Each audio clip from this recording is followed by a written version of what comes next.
لیکن بہرحال میں اس بات کا اقراری ہوں کہ میں نے اس کے باپ کو قتل کر دیا ہے. آپ جو حکم سنائیں میں اس کو قبول کروں گا، لیکن میں ایک مہلت مانگتا ہوں کہ میرے دوست، میرے بھائی کی کوئی رقم میرے ذمہ ہے، میرے پاس اس نے امانت رکھی ہوئی ہے اور وہ مجھے پتا ہے کہ میں نے کہاں چھپا کے رکھی ہوئی.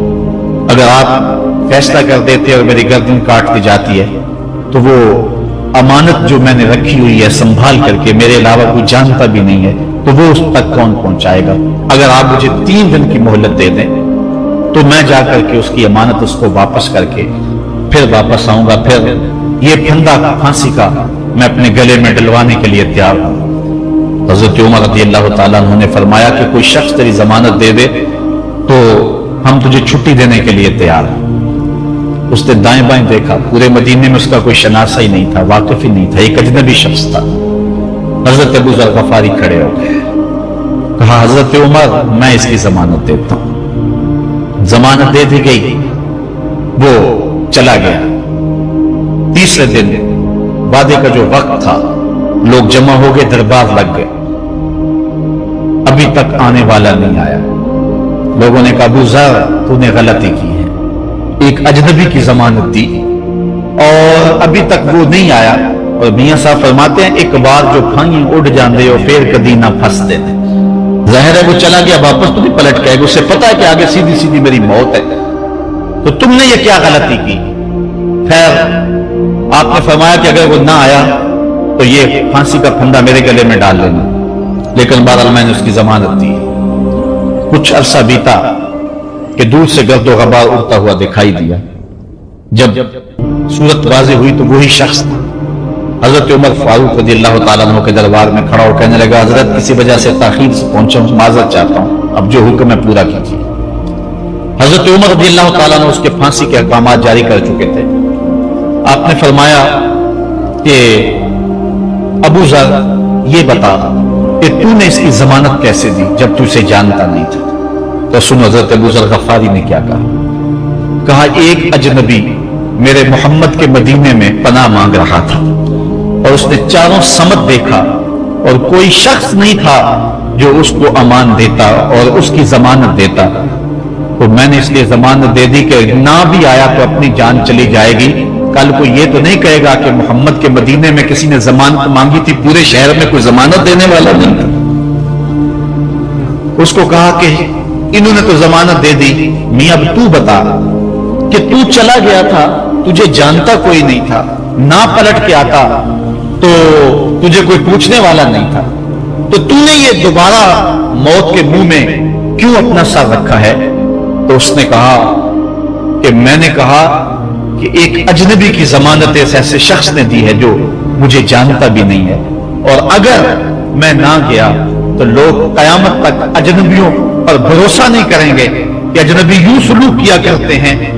تو حضرت عمر رضی اللہ تعالیٰ عنہ اس کے پھانسی کے احکام جاری کیے. تو جن کے باپ کو قتل کیا تھا وہ بیٹے کھڑے ہو گئے، کہنے لگے تاریخ کی کالک ہم اپنے منہ پہ ملیں گے، ہم بھی اپنے باپ کے قاتل کو معاف کر دیتے ہیں. یہ ہماری تاریخ ہے، یہ ہماری کہانی ہے. لیکن آج ہم کس جگہ پہ کھڑے ہیں اور کیا ہماری صورتحال ہے؟ نہ ہمارا کردار رہا اور نہ ہمارا کوئی تشخص رہا. آج ہم نے اپنا تشخص بھی مٹا کے رکھ دیا، اپنے طرز زندگی بھی بدل دی. نہ ہماری باطن کی وہ روشنی رہی، نہ ظاہری وہ صورتیں رہی کہ ہم پہچانے جائیں کہ حضور کے غلام ہیں، بلکہ آج بھانت بھانت کی بولیاں بول رہے ہیں. اقبال نے کیا کہا تھا؟ اپنی ملت پر قیاس اقوام مغرب سے نہ کر، خاص ہے ترکیب میں تجھے قوم رسول ہاشم. بلکہ آج فیشن کے طور پہ یہ کہا جاتا ہے جی آج کل دین پہ چلنا بڑا مشکل ہے. یہ آپ بھی سنتے ہوں گے، لوگ کہتے ہیں جی آج کل دین پہ چلنا بڑا مشکل ہے. یہ کون کہہ رہا ہے؟ جو مسجد میں آتا ہے تو موسم کے مطابق گرم اور سرد پانی دستیاب ہے، اس کے لیے ماحول ہے، اس کے لیے خوبصورت قالین بچھے ہوئے ہیں، مخملی مسلے رکھے ہوئے ہیں. جو نرم اور گداز مسلوں پہ پیشانی رکھ کر کے سجدہ کرتا ہے وہ بطور فیشن کہہ رہا ہے جی آج کل دین پہ چلنا بڑا مشکل ہے. میں اس کے جواب میں کہا کرتا ہوں میاں تیرے لیے مشکل ہے یا کربلا والے حسین کے لیے مشکل تھا؟ انہوں نے تو نہیں کہا کہ دین پہ چلنا مشکل ہے. تیرے لیے مشکل ہے دین پہ چلنا یا حضرت بلال حبشی کے لیے مشکل تھا